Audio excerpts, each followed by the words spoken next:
What does it take to make workshops work? And how can we facilitate collaboration that sticks and leads to results? My name is Miriam Hartness, and with the Workshops Work podcast, I am on the mission to find the magic ingredients that make workshops work.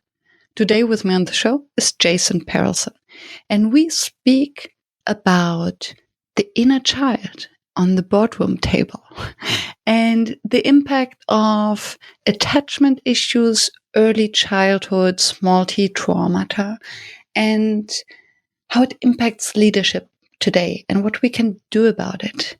So I am sure you will enjoy this very deep, vulnerable conversation and find, hopefully, as many insights and aha moments as I did. So stay tuned. And don't forget to scroll down to the show notes to find more information, links to reach out to Jason, and to subscribe to the show if you'd like it. Thank you for listening. Jason, welcome to the show. Thank you so much, Miriam. It's an absolute pleasure to be here.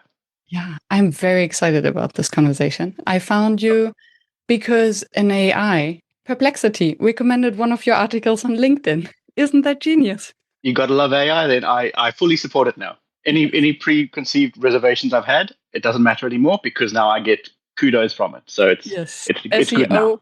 SEO is from yesterday, right? Correct. And it was an article about the inner child on the boardroom, a topic that is on my mind as well. I'm fascinated. So I'm curious to dig deeper into that. And before we start, I always kick off with the same question.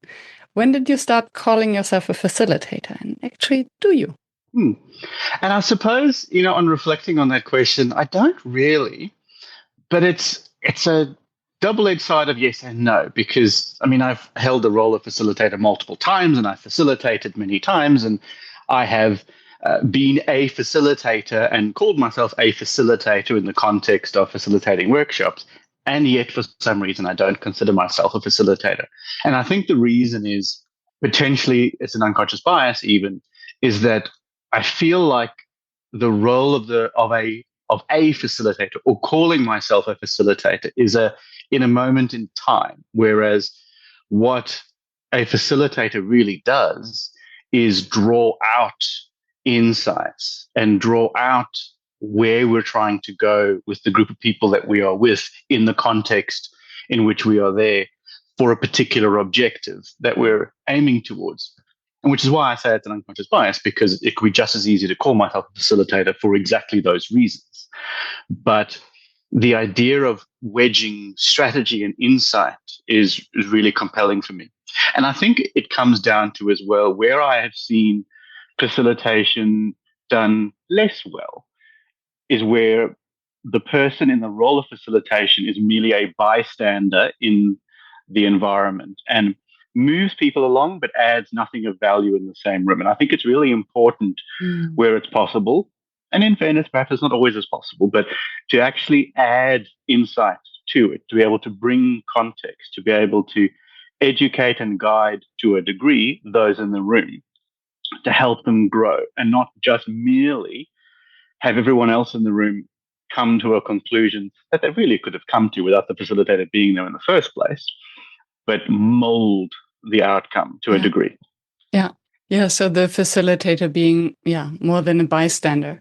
And I recently heard a beautiful reflection that when we say that a facilitator brings forth and builds on the wisdom that's in the room, then we have to take into consideration that the facilitator is also in the room, so part of the group.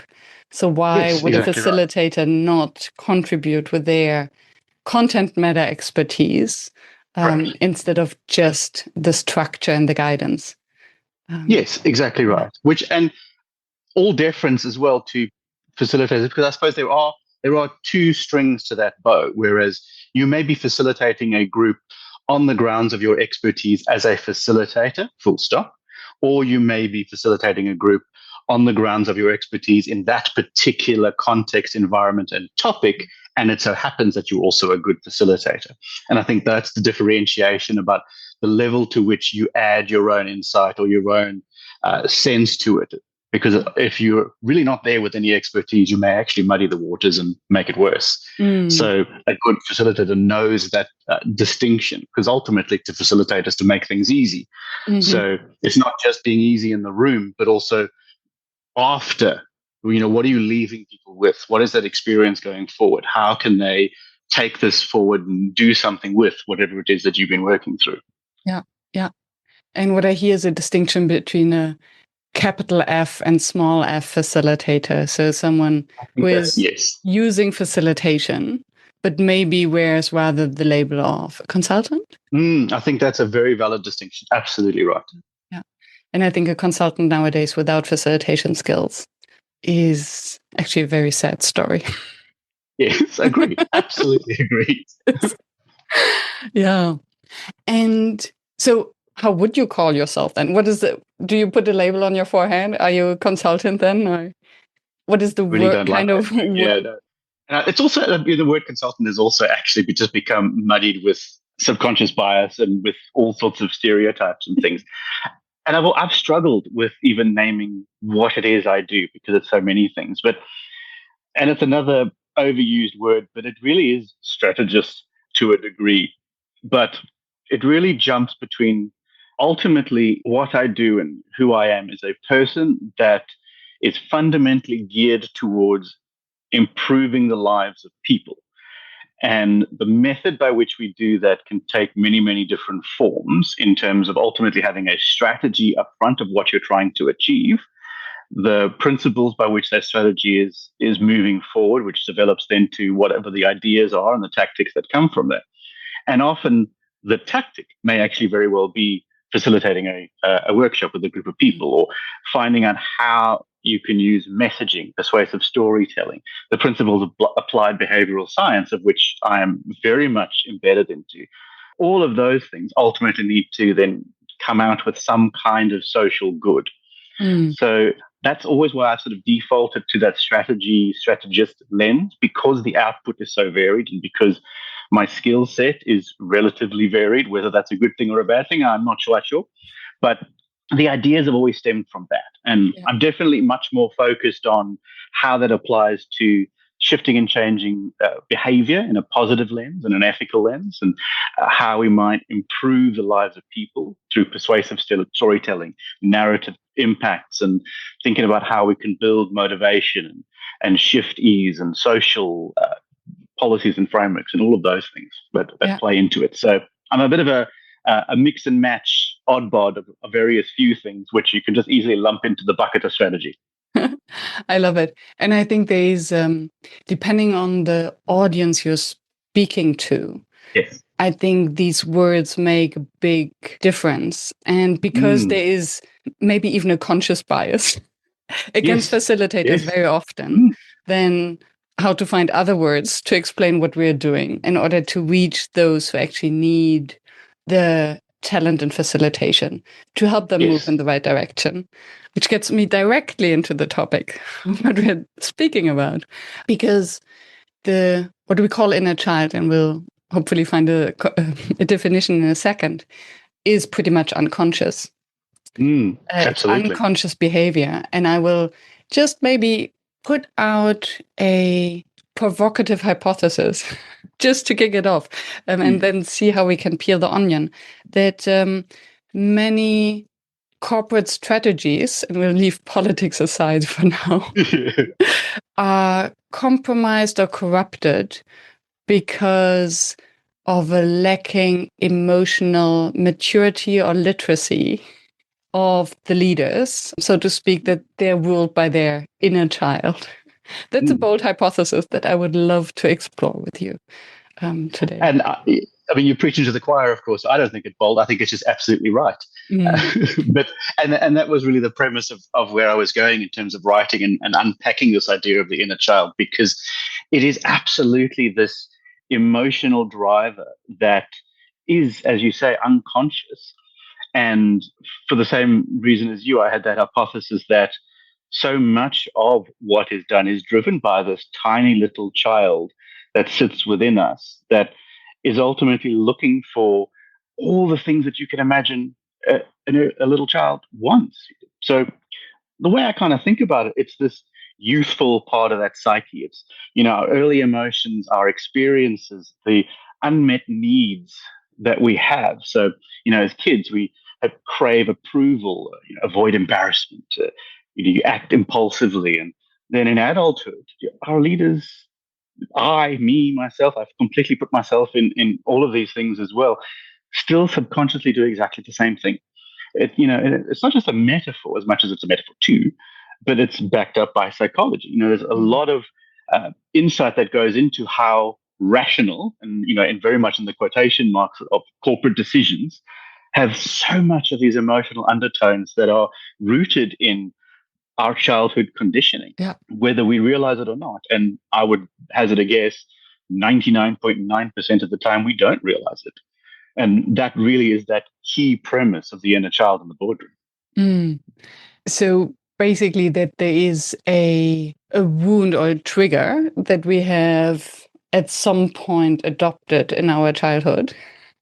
And then we continue acting out on that. So for instance, seeking, as you said, attention, avoiding embarrassment. And then we do kind of, if this button is pushed, we turn into this inner child or we turn into this former child and act out as one, although we are in the body of an adult. 100% right. Exactly right. It's, it's this idea of scratching the surface of these tough business decisions. And then you find underneath it that scared child. A CEO might reject an innovative idea just on the merits, or at least not just on the merits itself, but from this fear of looking stupid or getting in trouble. It's like a child afraid of being scolded, or an executive's aggressive push for a project could actually be fueled by this longing to be seen as the cool kid, to hoard the most toys in the sandbox, where you see these corporate power plays as the grown-up version of grabbing toys and proving your own worth. So these inner drivers, and being able to recognize them, which is the most important part, demystifies a lot of that sort of puzzling corporate behavior that we see. So does it actually mean a lack of emotional regulation? I think it definitely has a part of that. I don't think it's all of that. I think it's multiple layers of it, but emotional regulation and the idea of dysregulation is a huge part of that. And particularly if you think about more and more as we learn about neurodiversity, and as someone who is neurodiverse myself, and ADHD, and even the ideas of emotional dysregulation is very much top of mind. And being able to recognize a lot of those triggers is paramount. And I think what's interesting is when you go through the process of understanding yourself through the lens of neurodiversity and through diagnosis and working with psychiatrists and psychologists and all the different processes that you go through, you become much more adept at understanding what drives your decision making. And then if you think about those processes, we don't necessarily apply that outside of the context of personal diagnoses or neurodiversity, but whether neurotypical or neurodiverse, the same steps of analyzing what are those elements and how is it driven, and what are the impacts of childhood trauma or the impacts of just decisions that were made at childhood that drive your own decision making. All of that really do help understand leadership style. Yeah, and I think just recognizing our body response in certain situations. So I said it a couple of times on the podcast. I think 2 years ago, I thought that all my emotions happen in my head. So if someone asked me, so where do you feel that? I was pointing at my head. Yeah. And over the past 2 years, I really learned to find emotions in my body. And the other day I was playing a board game with my girlfriend, and she was winning. And I felt suddenly so much anger in my chest. And so really this kind of childish anger, explosive. And I had to speak it out. I'm like, okay, I have to admit, I have no idea where this comes from and why this is so intense, but that's what I'm feeling. And then it was good to just speak it out, laugh about it, and calm down. But it was just a board game. Sitting in the boardrooms, playing the real board game. Yeah, and isn't it funny how we're also so conditioned to be far more geared to recognize that kind of reaction in those kind of environments like board games, sports, everything else. And yet in the boardroom, in the work context, It's almost the entire opposite, where we're conditioned to block it out Suppress, yeah. and entirely suppress those triggers of recognition, even though the responses are absolutely the same. And you can imagine, and I don't need to go too far in a hypothetical situation to imagine any sort of senior leader in an environment where they suddenly get very angry because someone else is doing something, or the perceived idea of winning, or taking attention, or whatever the different situations are. Yeah, and these triggers are so personal and so diverse. They could be, I can just speak for myself. If someone is taking over control of my calendar, someone managing my time, I get furious until I realize that, oh, that's interesting. And now I know that this might happen, so I can put into control some measures to minimize it or to communicate accordingly. But I think it first starts then with the awareness of our very individual triggers, and then maybe to destigmatize it. Or what would be your... Absolutely. Yeah. Yes, no, it's true. And it does really come down to that desire for autonomy as well. And when it can be perceived that autonomy is being taken away from you, the body's natural reaction to what that means, and fear responses and flight. And a lot of it comes down to, and as part of this, the idea of the psychology behind the inner child theory, is attachment theory and our early experience. The leadership styles that we have, or even the interpersonal styles that we have, are so often choreographed by our childhood bonds. If we think about attachment theory, and that was, John Bowlby and Mary Ainsworth, which shows early parent-child relationships shape adult behavior. So if you think about leaders with secure attachment, they tend to foster trust and collaboration. And with secure attachment means that their parents gave them the love, the attention. Yes, exactly. The care. They grew up in this feeling of safety and security, and they didn't feel that they had to fight for attention, or things like that. Whereas those with the insecure attachment can often be anxious and avoidant, and they might struggle. Where, for example, an anxiously attached leader might resist trust and micromanage or overcompensate with dominance. And it's interesting where there's a couple of studies that have found with insecure attachment and in leaders specifically that actually correlates with lower delegation, higher anxiety in teams, and increased risk of team burnout. So if you think about the psychological impacts that are sort of rippled waves throughout group dynamics, the leader's childhood-derived attachment style can actually echo how they handle boardroom relationships and decisions. And that's not even tying even further into the things we talked about earlier about the immediate reaction of that inner child in the sort of relative moment itself. But these are all the drivers where, if we talk about when you were a child and how your childhood attachments then inform those reactions, which in turn then inform this little inner child that's the beating heart of your decision making. So it's this real microcosm of interplaying interpersonal dynamics that are driving a lot of these decisions entirely subconsciously. Yeah. And then imagining that there are different triggers and different children sitting around the table trying to strategize, come to a decision, and elaborate on different options, and everyone seeing reality through the filter of their childhood trauma, small t trauma. Yeah, I can see how it goes very sideways and how the wrong decisions are taken for the wrong reasons.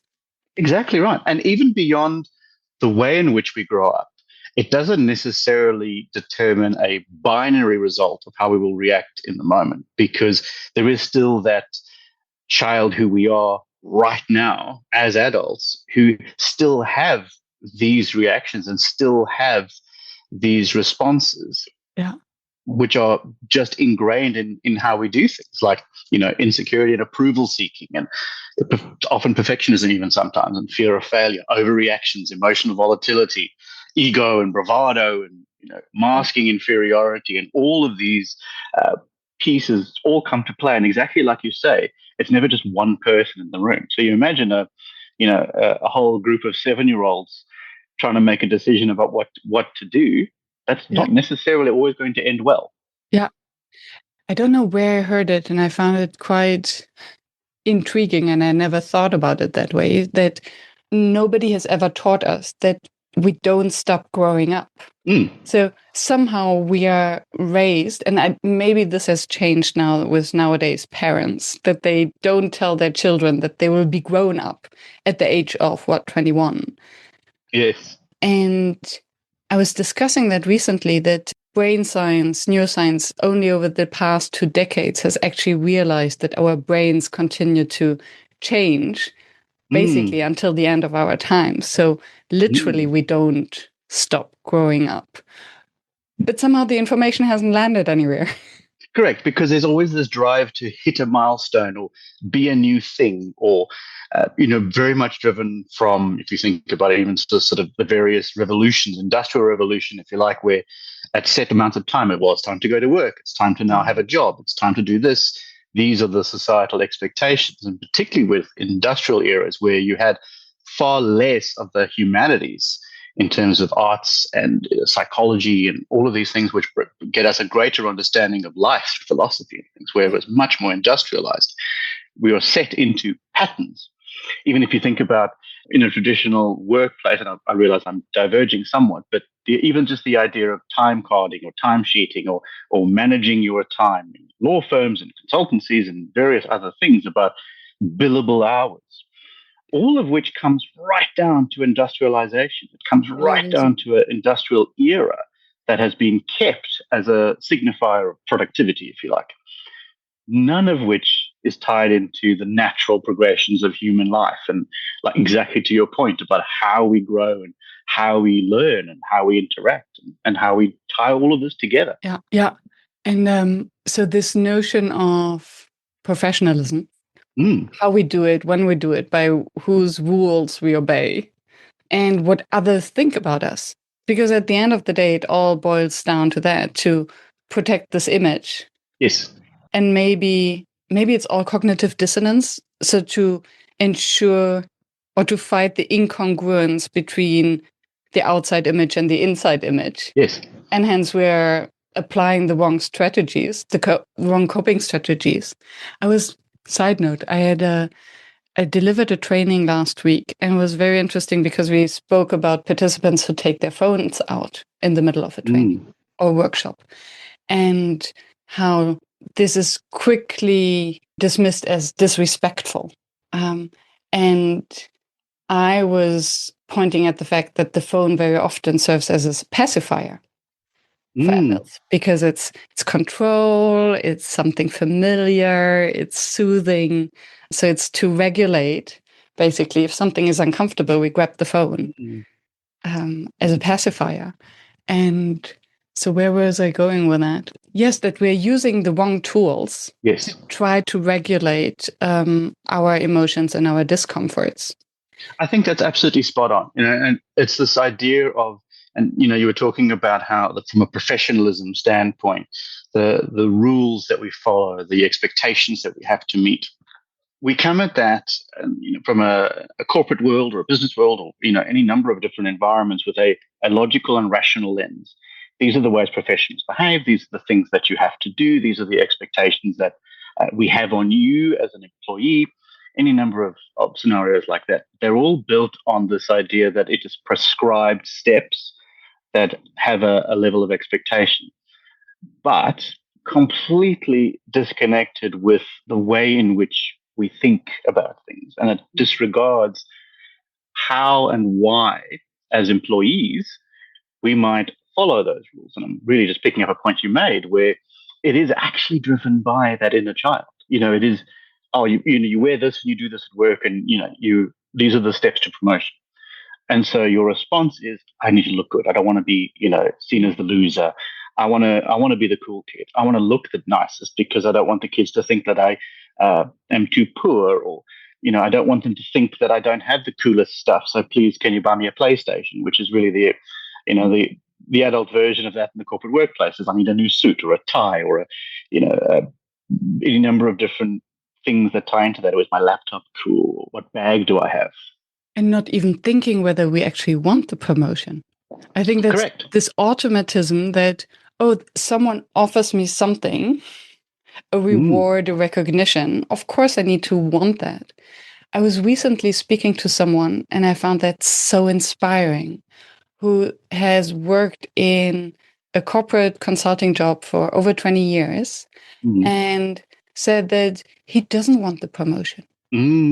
So he is still in a kind of senior position without trying to become a partner, having these big ambitions, because he's like, I love the job that I'm doing.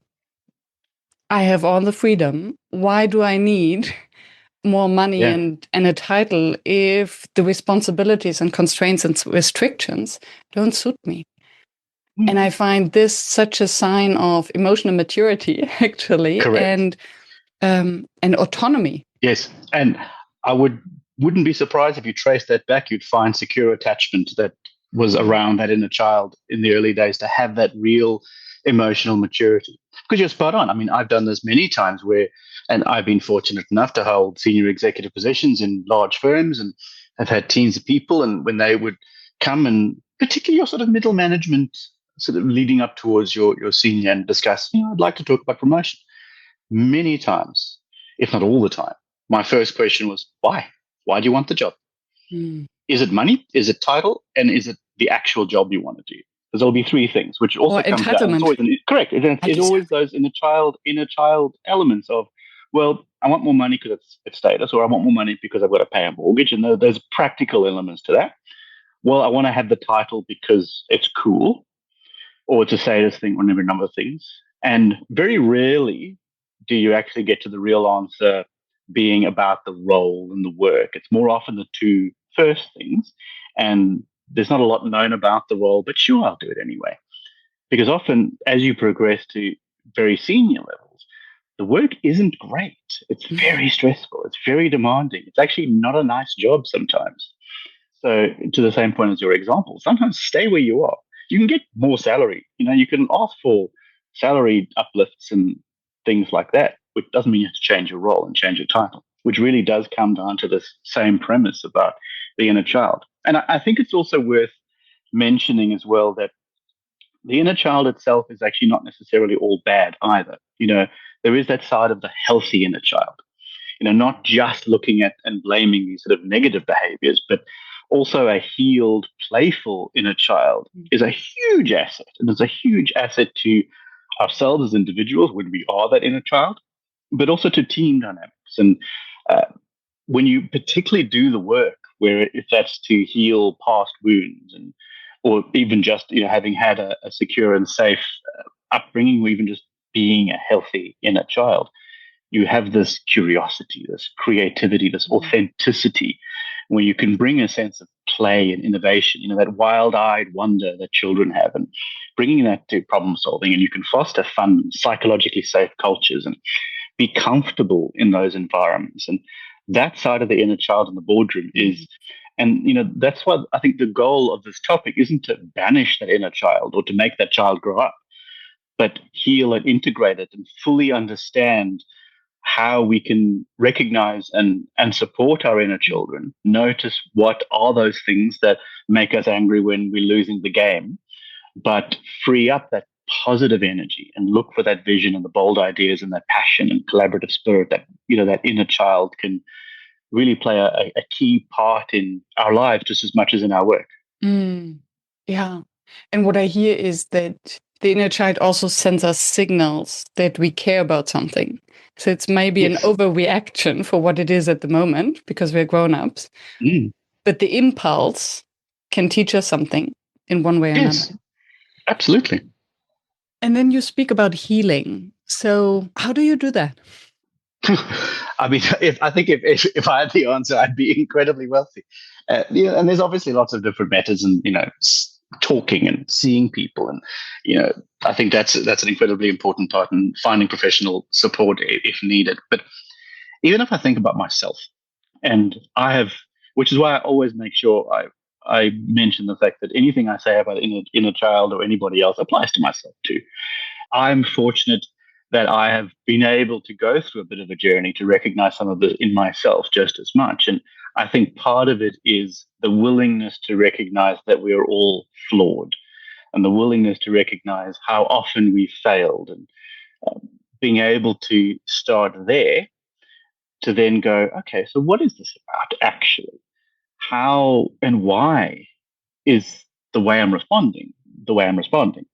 And what do we do about that? And where does that come from? And whether that's through, cognitive behavioral therapy and various different supports in professional environments, or whether that's just sitting back and having a think about things. But I don't think anybody will ever get to any point of healing or understanding of themselves in a corporate or otherwise environment around the inner child without that self-reflective introspection to recognize that we are not perfect, utter, utopian specimens of leadership, but actually that we're all just flawed meat puppets who are fundamentally illogical and messy and will continually just break things as we go. Yeah. We have to start at that point. Yeah. So the recognition, the basically seeing the child, because as I imagine it, it's something, it's an inheritance from our past that pops up like, also here. And just seeing it, recognizing, acknowledging, then to calm that down. I was just thinking about the assumptions that I was reading Bo Lotto's Deviate, such a wonderful book. And he speaks about the underlying assumptions that basically shape our perspective of reality. And I had a conversation yesterday with one of my associates to deliver training on challenging conversations. And we talked about the case that someone is bypassing their manager and going directly to the manager. Okay, so this is a fact, could be a challenging conversation because someone has not respected or wasn't aware of the process. But what if they really want my job? Or what if they really want a promotion? And then how to unpack that, because it could become a challenging conversation or a kind of a fight if we're living in a zero-sum world. If Absolutely. you get a promotion, this means that I don't get one. But having the conversation and being honest about the actual goal of the bypass, I want to have a career. I want more money. Okay, so how can we find that together? And thereby, by questioning the underlying assumptions, is it actually true that it must be a zero-sum game? Or is it possible that we can both win? And I think these conversations, as you say, can be very healing because they uncover basically the inner child behavior, the inner child assumptions, and then help us to have a transparent grown-up conversation. Yeah, I think that's very true. And, at risk of going down the gender rabbit hole, I do think that there is this alpha male mask as well that comes into these kind of conversations and situations of, this performative bravado that we can often see culturally with many men in leadership who are conditioned to project strength and confidence and even swagger and fight for these territories where on the surface they might appear sort of domineering and infallible. And often this masks these deep insecurities. There's this executive coach called Jill Corkindale, and she was talking about how, behind the alpha's big brash persona, there's often this insecure and driven individual who just fears being unmasked. So that's, you often see the tougher the front, the more frightened the child. So this plays out very interestingly in situations where we can see leaders who don't admit mistakes or bulldoze other ideas and remind people of their status or hold others back from their own career path because it's an attempt to armor themselves against a feeling of inadequacy which they project onto others, that another person's success must be their demise. And that goes to this point of that zero-sum game you're talking about, so that if they remove that mark, then they surely aren't confident. And it's incredibly fair to say both men and women have inner children, and absolutely, it's not specifically gendered. It's just with this bravado sense. It's because men are so often socially discouraged from showing vulnerability. The idea of man up from a young age and what those things can tie into. And I want to pause there for a brief second just to come to the point that you made, which I think is really important to insert there, which is about how the changes in modern parenting is also changing that as well. If I think about even my own sons, one is 9 and the other is nearly 2. But if I think about the 9-year-old, none of that man up stuff happens anymore. I think more and more that's happening, which is really, really nice to see. But unfortunately, sort of in our generation, it's very much there. So this hypermasculine posturing really comes into that. The corporate culture often also mistakes confidence for competence. So all of this leads to the overpromotion of overconfident men, and you have a surplus of ineffective leaders. So even in a psychologist, Harvard Business Review, it was Thomas, I can't necessarily pronounce the name particularly well, Tomorrow Premusic. There was an analysis in the Harvard Business Review that actually pointed out how many companies will inadvertently reward narcissism, bravado, all driven this behavior in men because it's assuming it signals leadership. Then all of this masks incompetence and insecurity, which comes right back down to our inner child and all of these elements of what we see in the inner child, where we might have thought about how, in the playground and how we might look at dominating conversations or having to take over or drive. All of these elements as that self-shielding, scared inner child that comes through, or even a rebellious inner teenager, if you like. Yeah. Flying through all of these elements. And so what I hear is this vicious circle where those who are masking, shielding, get the promotion, get into leadership. And because that's what they know, they will promote those who behave in the same way, because we do have a bias towards what's similar to us. And then how can we break that? Because the person who would eventually break that and promote honest emotions or the self-reflection of sitting in the boardroom, say, I feel very angry right now, and I realize this is from the past. So that's what's going on with me. What about you guys? Yeah. So I would think that in today's world, everyone would look at them. Maybe you'll go back and see your shrink. We are not in therapy here. Or maybe it needs a new generation. But then if the wrong people get promoted, even the next generation might not be able to change anything. Yeah. And I think there is an element of generational change that will make the largest systemic impact. But I do think we find ourselves where there are leaders. And I do think it is that, what am I, Generation Zennial, technically. I didn't make the millennial cut.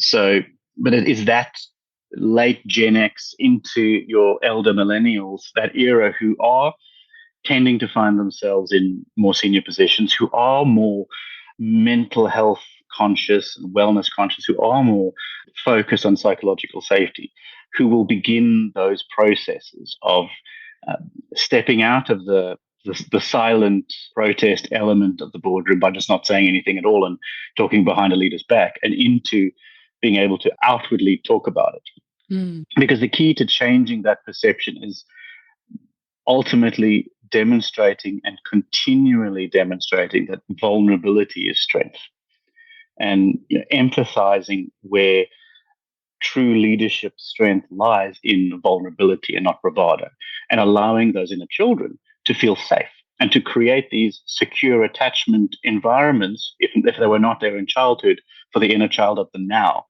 and allowing even our more bravado-led leaders, regardless of gender, to feel like those scared, self-shielding inner children can relinquish some of that fear and control by having environments and behaviors and cultures modeled through vulnerability and demonstrating these elements that come through that, because that creates space for others. Is this something that you actively promote or discuss in your work when you come together with senior leadership teams to help them with their strategy? Because Absolutely. I can imagine that they wouldn't call you for that. Yeah. And at some point, you might find out that they are stuck because of that. So how do you approach it? How do you make them aware?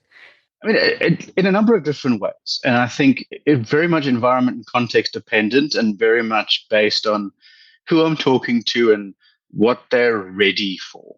And admittedly, I probably made that mistake more often than I've done it correctly, in that I might be more blunt or more direct when perhaps it's not necessarily a senior leadership team's or a group of executives' ability to take that feedback on board. And I must remember recently, even I was involved with a large scale organization talking about leadership and talking about their cohort and really trying to support them in how best they can come together as a large scale, nationally distributed leadership team to do a number of highly complex projects. And a key thing was making sure that they collectively operated as a high performing group. And a key directive early on was about psychological safety and ensuring that more focused on their teams, that they would be able to create psychologically safe teams. And while we did do a range of workshop activities over a broad 2-day agenda and work through that, my work with the senior executive following that and the reporting I developed and the number of the advice I gave them, I particularly wanted to call out key behaviors, because a couple of things that with the workshops, at least that I lead, is we run the workshop and we do all of the activities that we do and tend to change them quite a lot from traditional methods. But a lot of the time, the things that we're doing is actually to elicit a response in the room, because I'm actually observing the behaviors in the room and the things that are happening, not just the information they're collating or the projects or the work that they're doing in the room. I'm trying to look out for key behaviors and key responses and key actions. And that then forms part of the advice I'm giving. And in talking about even psychological safety, I was very abrupt by saying, you don't have it. You absolutely don't have it. You won't have it until your leadership team have it. Because if they don't have it, and they don't, their teams won't have it. And the reason they don't have it is because, and I didn't use the inner child actually in the boardroom analogy at the time, which on reflection, now that I'm talking about it, I really should have. Mm-hmm. But I talked about pride lands, and I talked about it's essentially that they're all hyenas in a pride, chewing over the same carcass, and that carcass is your attention as senior executives, and it's performative, and they're looking for this attention, they're looking for security, they're looking for your validation, and there is no safety in that because it's so driven by specific resources, specific outcomes, specific responses, and work through a number of different things. And I think, and then work through with them about essentially talking to, you have to be able to create a vulnerable environment. You have to be able to admit mistakes. You have to create a cascading process as leaders to drop the act, basically, and be really upfront with saying, I don't know, and I probably get it wrong lots of times. And these natural human things we might do at home, even going back to your board game example of when you immediately said, like, oh, where's this coming from? Imagine if leaders in the corporate world did that.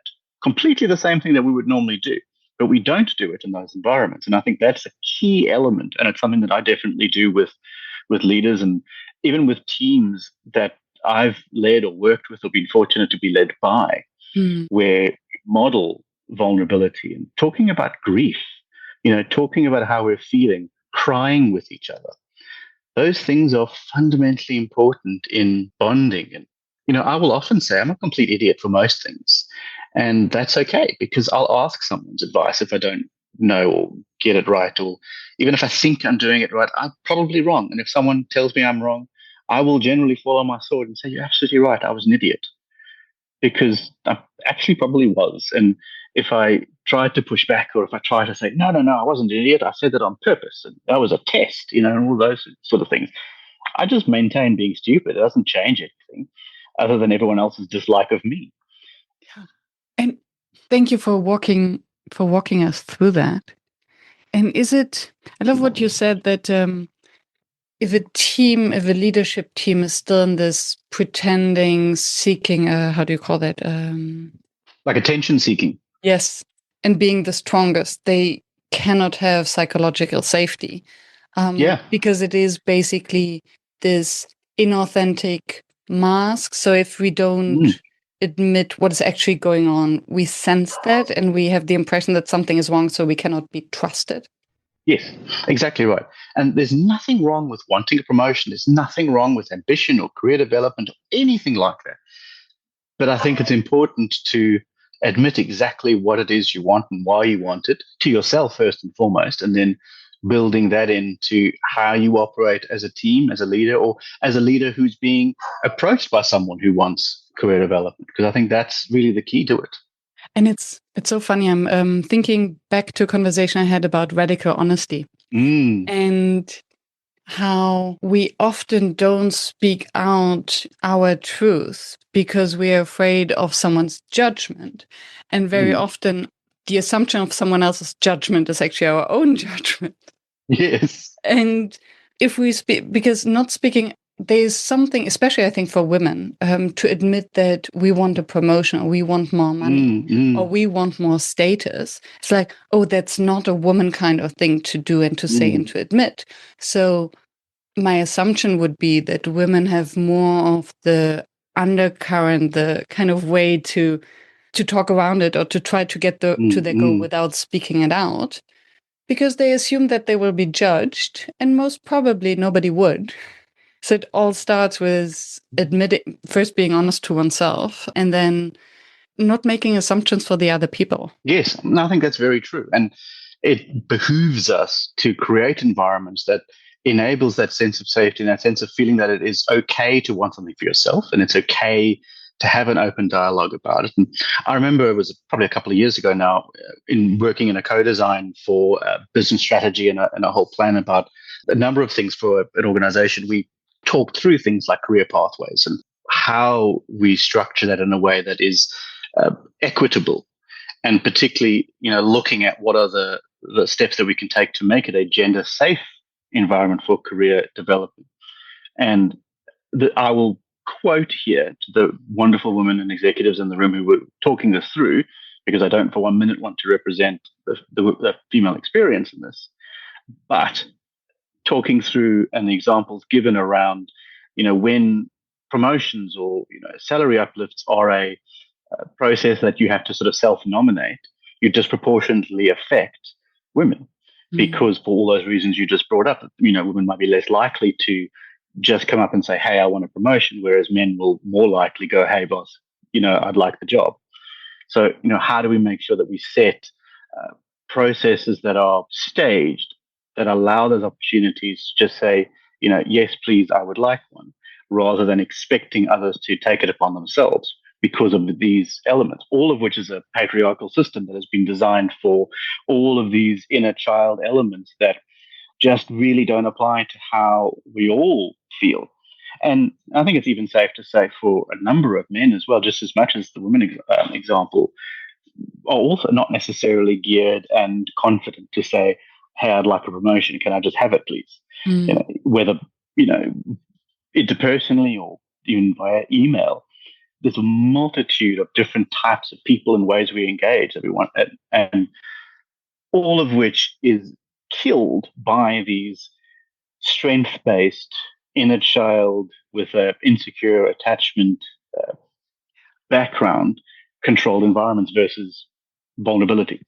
The fear of rejection. I had a therapist, she told me that every time that I don't ask, out of fear of rejection, what I'm actually doing is rejecting myself. That's a very good point, yeah. And that was a light bulb moment for me. It didn't make the fear of rejection go away totally. Yeah. Maybe a little bit easier to ask. And yeah, a colleague recently told me that they're doing a rejection challenge with a group of colleagues. And I find this quite inspiring to grow the muscle of being rejected.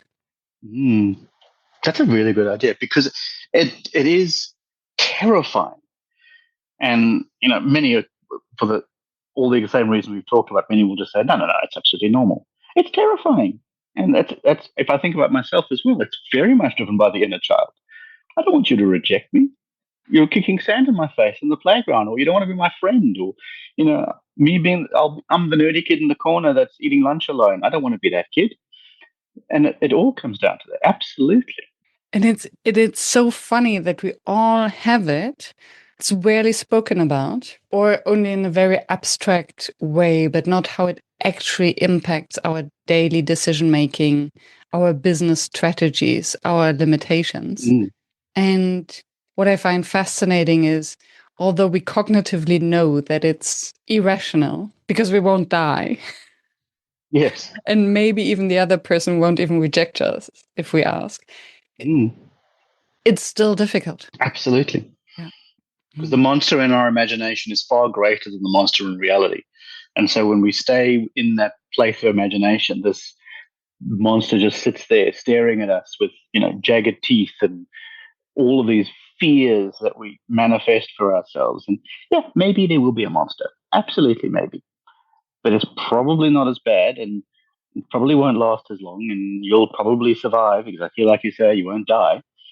But maybe you'll slay the monster. Mm. What would be your suggestion if there is someone in a leadership position or a facilitator who wants to? No, let's start with the individual. An individual who wants to grow the team awareness or wants to create more psychological safety by just facing and acknowledging the inner children. What would be the first step that does not feel totally frightening?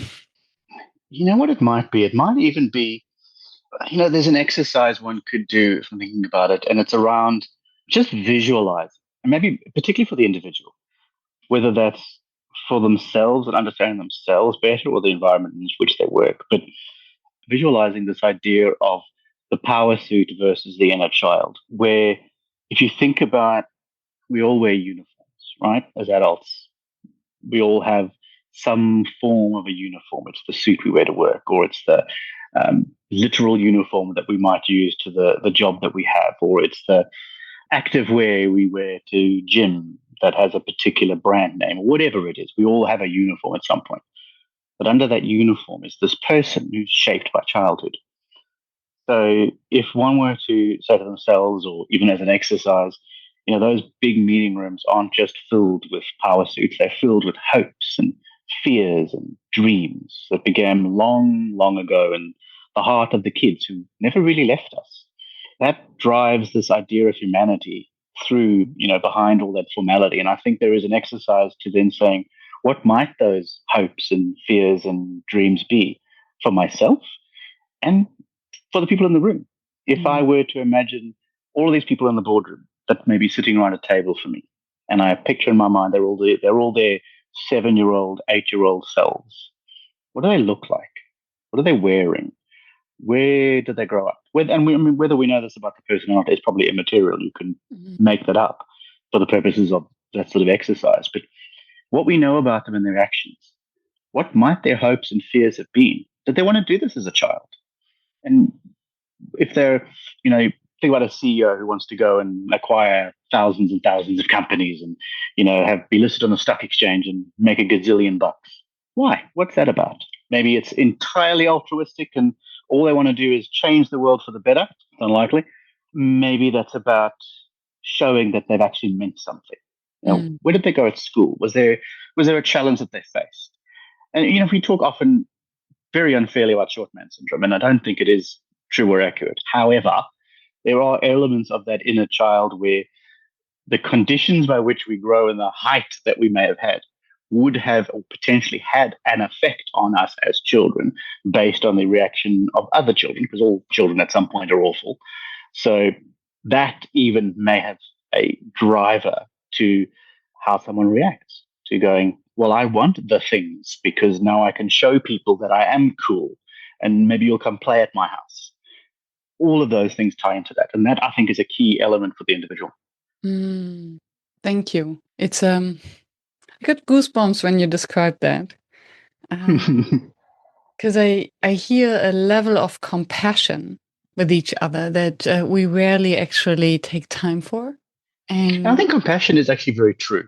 You're very right about the idea of compassion. There isn't nearly enough of it.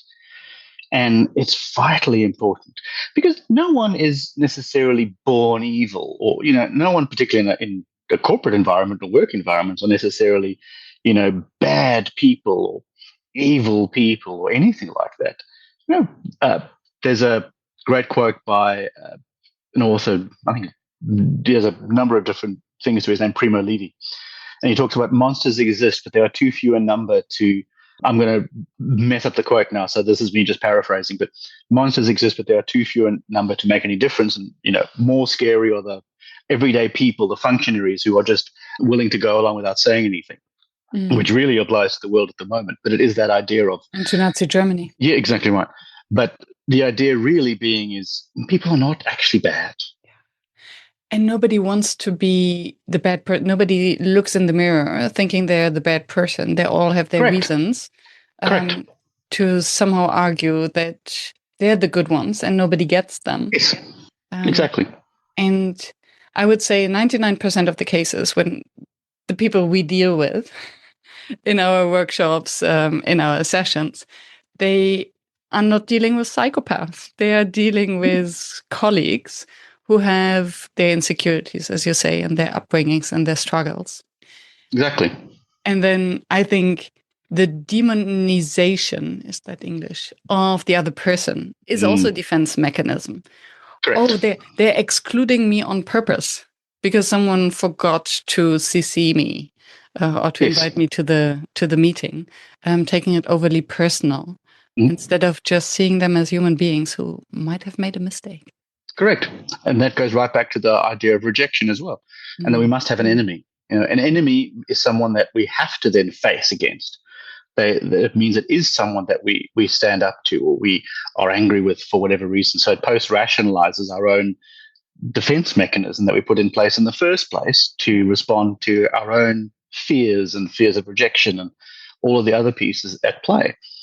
Because somehow in our minds we need to put these connective threads together to make it make sense. Yeah. And then coming back to the compassion, and I was just thinking, how can a facilitator, someone who works with groups or boardrooms, actually use that? Then would any question activity where participants exchange the slightest, even if it's just scratching the surface, to create this level of compassion, in which what's your hometown like, or something that reminds them of maybe childhood or growing up, or the internal weather, or maybe anything. Absolutely.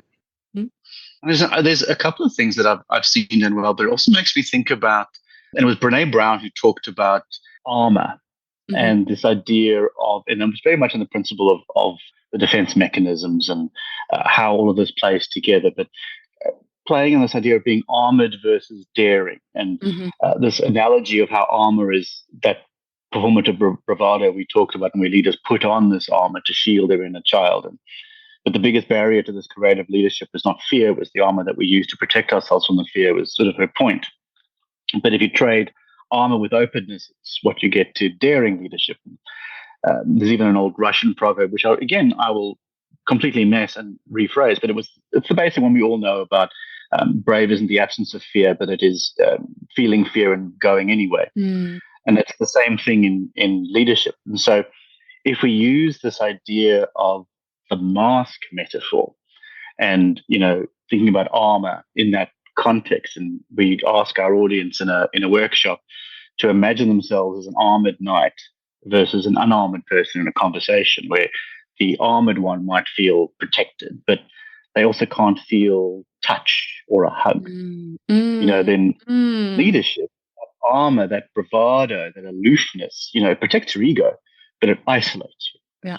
And how does that feel? So encouraging leaders to then take off that armor is asking them to trust that they'll be okay without that shield, because they have inner strength and because they have supportive colleagues. And working through that allows you to really understand for yourself what it feels like and what it means to have that armor, and what it actually does to not have it, and recognize that not having it is not necessarily a bad thing at all. Yeah. And I think that there's a real a key to that. Yeah. And then I think to build it very slowly, because there are very tough corporate cultures out there Absolutely. where vulnerability might not immediately be supported and rewarded. And it's why your things like your trust falls and your exercises of, oh, tell us one secret or tell us something that embarrassed you. Those can often fundamentally fail quite badly because you haven't set up the environment or the context that actually allows people to feel safe. And so that comes far later. Nor do I think standing behind someone and telling them to fall over is a good idea anyway. But the principle, I guess, behind that is fair once you have established what it means to feel trust. And the idea of catching someone, I get that, metaphorically speaking, but really unpacking when that happens, what does that feel like? And what does that feel like when it doesn't? Yeah. And then really closing the arc or closing the circle to, okay, the fear of falling, asking a question or admitting something about oneself can elicit the exact same body reactions. Yes, exactly. 100%. And I think it's actually important even, and going back to the sort of workshop exercises, there's one I've seen done well, and I don't take credit for it, but I've seen it done very, very well, is a user manual of me. The old idea of user manuals and being able to map out, this is how I work, this is what I need, these are the things, and being able to discuss that as a group and understanding more often than not that everyone around the table has a different user manual of me. And that even plays into, we're actually fundamentally different. I didn't realize that. Or, I like silence when I'm working. I like noise when I'm working. Okay, well, why is that? Being able to really ground that in our collective difference also creates these bonds and attachments. Yeah, true. There are so many, and I think that's a big risk that I'm glad that you pointed that out. Forcing a group too quickly into very deep waters is very dangerous. And I think rookie facilitators might go there with best intentions.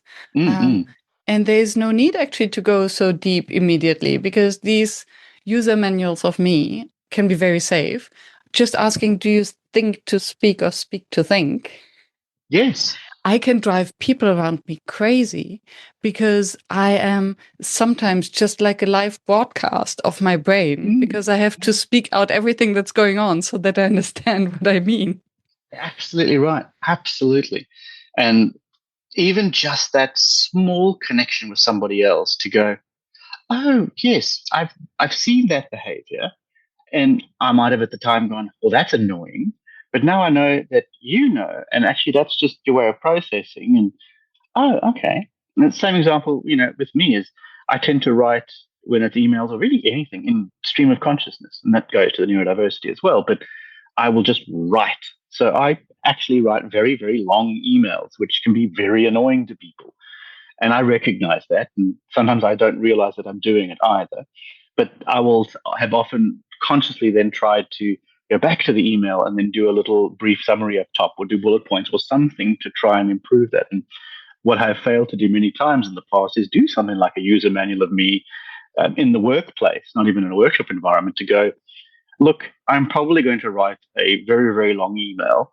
I actually don't mind if you skim it. I'm going to try and put the brief up top. It's me just getting everything out because I need to. If I don't, I will explode. So that's just something that I have to do. Same as I have in my email signature that if you receive this email out of work hours, you have under no obligation whatsoever to respond. This is just the work pattern that I work and I need to, because I will very often email at 9 o'clock at night. And that's not because I expect anyone to do it. It's if I don't email it now, I'm going to forget. It's going to make me explode. I won't remember to do it tomorrow. I just need to get it out. Please ignore me. I'm just popping it here. Yeah. So what I hear is it all boils down to making the implicit explicit, creating transparency. Exactly right. And if you bring it right back to the inner child, it's the inner child who's incredibly excited to tell you everything and to go, hey, dad, hey, dad, hey, dad. And you can tell this is very much my lived experience. Dad, guess what? That's who we are as adults too. Yeah. And that transparency and that vulnerability and that openness to recognize that that is what we're doing. And that's okay. It's actually not a bad thing necessarily, unless we make it a bad thing. And then it's important to then say, hey, you're being a bit of a naughty kid or a cheeky kid, if you like. That's maybe not so great. Or to recognize, that person is probably trying to hoard the toys. How do we make them feel like it's okay for them to have the toys? Not to stop them, but actually to work with them. Yeah. And I wish there was a program or something to normalize that, because I'm thinking of the disc. Oh, yes. And the green, the yellow, the red, the blue. And how many teams have found a humorous way to point out each other's, air quotes, flaws by pointing at their colors. Oh, you're being a little bit red here, aren't you? I'm like, oh, are you going in the green direction again? And I think to have this shared language helps them to normalize it and apply humor to it. And now imagine that more had a, for lack of a better word, education about the inner child. And then there could be a similar one.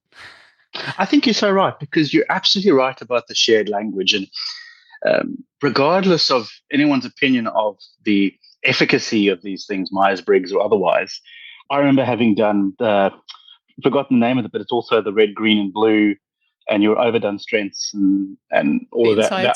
That one, and disc. So now I was a peacock, and I was in I, and then I was more green into blue and whatever those were. But anyway, you're able to then go, oh, my overdone strengths are this, others, and it's that shared language. It doesn't matter if it's like a horoscope; it allows you to have that conversation. And I think there is something in the boardroom playground and going, there are, even if you go back to Jungian philosophy, if you like, there are universal archetypes in terms of the characters that we are, the people that we are. And the same applies to the children on the playground. There is the sporty kid, there's the quiet kid, there's the kid who's reading, there's the silly kid, there's the completely over the top, all of those sort of things. And, how we might establish a way of identifying ourselves within that boardroom playground of who's actually the different types of kids and how many of these do we have, and what does that mean for ourselves? Who's that kid who's always laughed at someone's silly question, or who's that kid who wants to get the gold star, or who's that kid who's afraid of being the odd one out? And those little elements in the teacher's pet, how do we assign an activity or an analysis that allows us to then unpack if this, then that, in terms of behavioral responses, the reactive and emotional responses, the subjective norms, the perceived behavioral controls, and all of those elements that play through to that. Yeah, because all it needs is just a pat on the shoulder and like, I see you. Correct. I remember. Absolutely.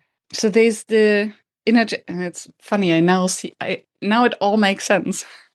So the inner child who always wants to be the first in class, who knows all the answers, who does all the homework, wants to shine, makes me, or used to make me, feel very uncomfortable because it reminded me of all the things I haven't prepared.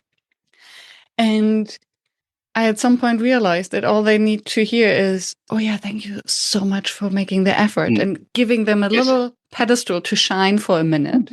And then it's all good. Yeah, absolutely.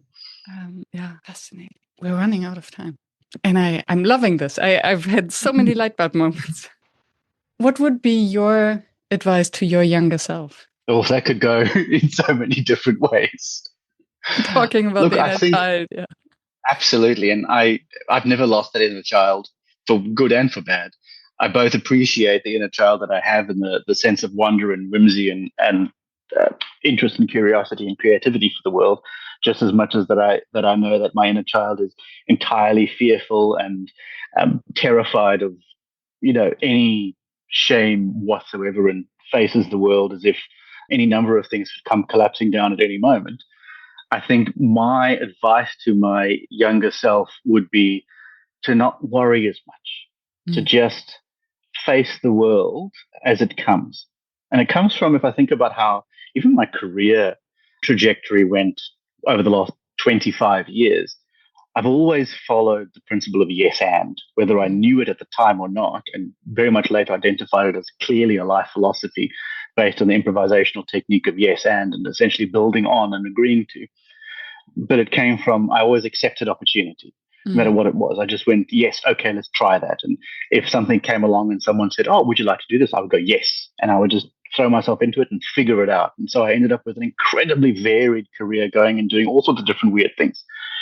And the advice to my inner child would be to adopt that principle far earlier than when I was 18 or 19 when that really started, which in fairness also associated when I had more confidence to do so. But I think that would be a key piece of advice is try first, see what is possible for the world and put aside those little elements of, I suppose, your outer child at the time, of what sits in your way, because it's probably not true and you're probably not that bad. So give it a go and see what happens. Yeah. And try to find, if at least you have these assumptions, formulate them as a hypothesis and go out to see whether they're actually true. Because at the end of the day, the more you heal and accept that inner child, the part of you that fears and dreams and needs care, the more authentically and bravely you'll lead.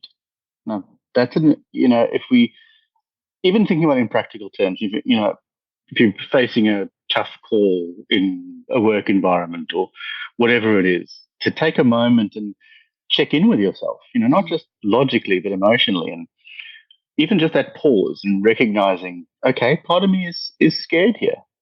It allows your wiser adult perspective to come through, and ultimately our decisions are wiser for it. And it comes to that idea of even looking in the mirror and meeting your younger self and really trying to understand and know your inner child.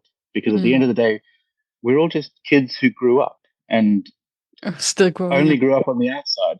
And still growing. So the key is to let the grown up in us lead, but with the kid's heart intact. And that's important. I love that. Let the grown ups lead with the kid inside, kid's heart. Yeah. And what remains your facilitation challenge?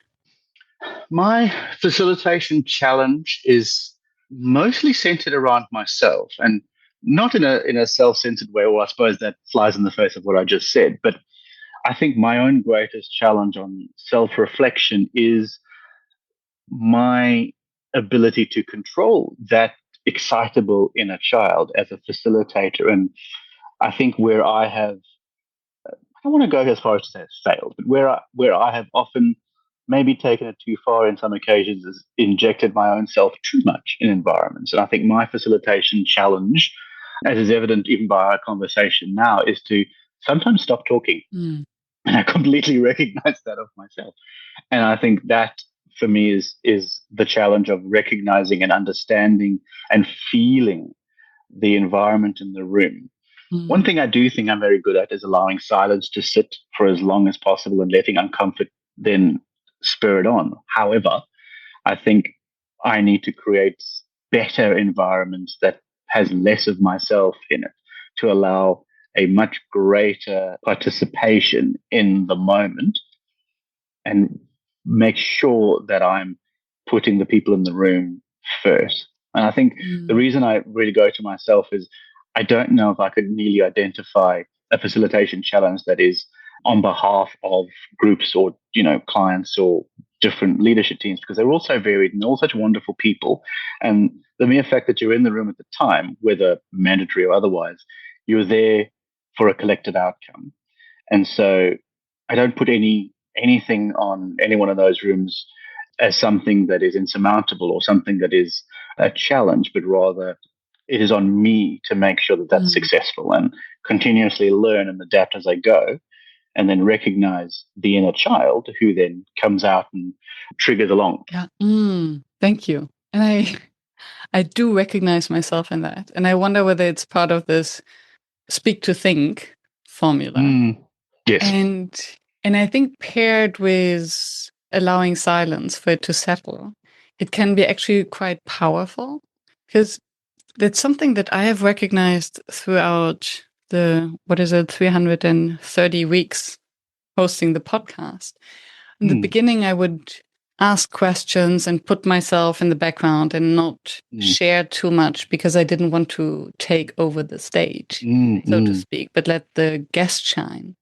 And then realized through improv theater, actually, that only by leading through questions, I put all the responsibility on the shoulders of the guest, while by blabbering along myself gives more food for thought for the guest to build on, and so that they don't have to do all the heavy lifting themselves, and then it becomes a conversation.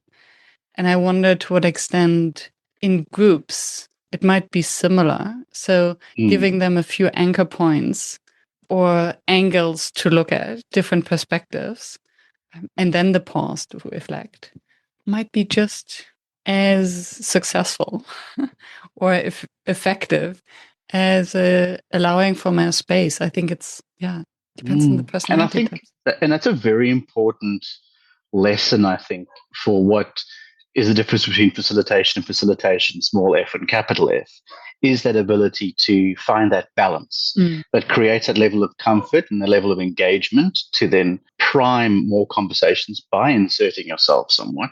And it also creates a very comfortable environment. And that's really important to not overtake it, but to then not just stand idly by. I've seen facilitation where it's done by much less experienced facilitators, where you'll be talking to the group and the facilitator will go, "That's a very, very interesting point. Who else has got one?" And it's just sort of, putting a full stop at the end of what they're talking about, which, even if you think about the improv idea, there's no and to it. You're not building on to it. You're just going, "Okay, cool. Now next."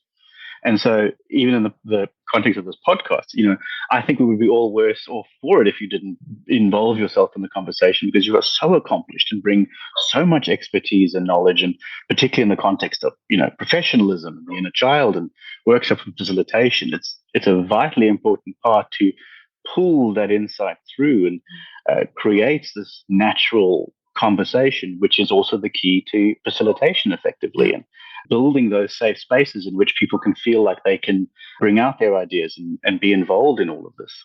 Yeah. And I find it fascinating how, and I realized that at some point that very often even in an interview, you don't necessarily need a question. And very often guests just yes and or build on whatever I say, or by simply rephrasing, paraphrasing what the guest has said, then giving them a little bit of time to reflect on it and build on it. I think it's a smoother way of guiding without putting too much on the spot. And to link it back to the inner child, I think it always depends why we're taking space. Is it because, so are we blabbering and taking space and sharing our anecdotes because we want this extra attention and the praise and the awe and be the cool kids? Or is it to contribute to the conversation and provide different perspectives? Exactly right. And the self-reflection of why that happens is incredibly important.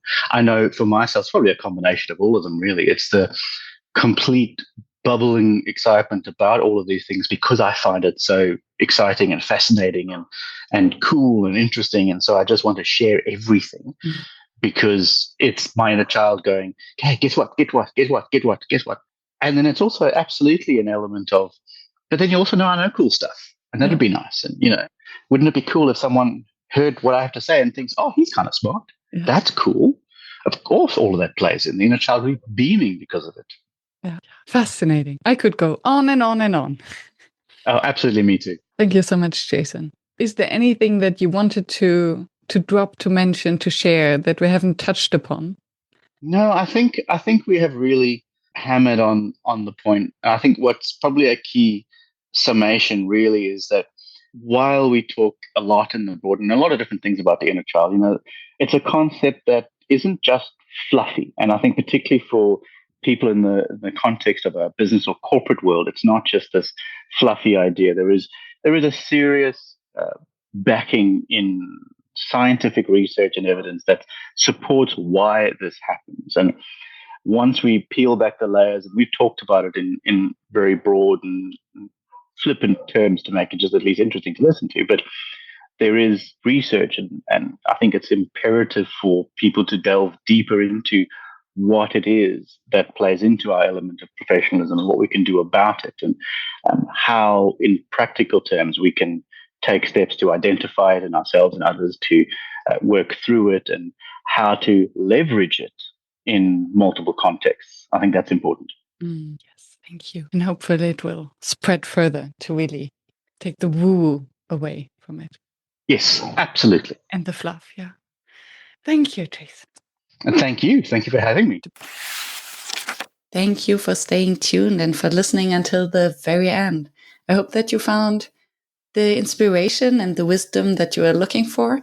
And I hope that you will subscribe to the show so that you never miss any of the interviews with another inspiring facilitator from across the world.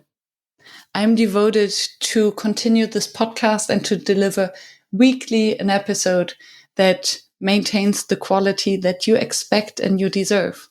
And if you would like to help me to maintain this quality and to keep the podcast free, please help us.